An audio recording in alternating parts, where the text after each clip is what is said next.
आपल्या रोजच्या आयुष्यात आपण अनेक गोष्टी पाळतो. उदाहरणार्थ उंबरठ्यावर शिंकू नये, दिवा लावावा, तुळस घरात असावी. अनेकांना या सवयी फक्त अंधश्रद्धा वाटतात. पण खरं सांगायचं तर यामागे अनुभवातून आलेलं शास्त्र दडलेलं आहे. आपल्या आजी आजोबांनी सांगितलेल्या परंपरा केवळ रूढी नव्हत्या, तर आरोग्य, स्वच्छता आणि मानसिक शांततेसाठी बनल्या होत्या. चला तर पाहूयात. उंबऱ्यावर शिंकू नये असे का म्हटले जायचे?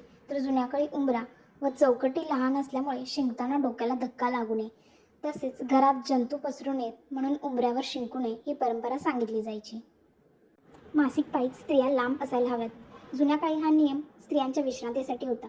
त्यावेळी कामकाजातून सुटका मिळावी आणि स्वच्छता राखली जावी हा खरा उद्देश होता. रात्री झाडू मारू नये. पूर्वीच्या काळी अंधारात धान्य, पैसा, मौल्यवान वस्तू झाडूसोबत निघून जाण्याची शक्यता होती, कारण त्यावेळी वीज नव्हती, म्हणून ही सवय रुजली होती.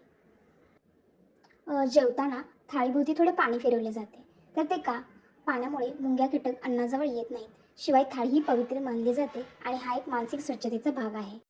घरासमोर किंवा घराभोवताली तुळस लावली जाते, कारण तुळशीमुळे घराभोवतीचे वातावरण शुद्ध राहते, औषधी गुणधर्म मिळतात आणि हवेतील ऑक्सिजन वाढतो.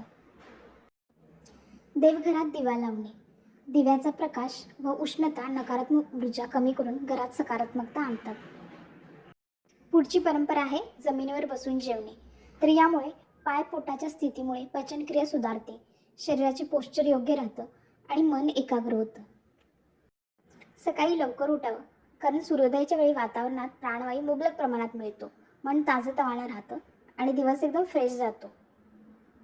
आपल्या परंपरेनुसार आपण मोठ्यांना नमस्कार करतो, कारण पायाला स्पर्श केल्याने सकारात्मक ऊर्जा प्रवाहित होते, अहंकार कमी होतो आणि नात्यांमध्ये आदर टिकतो.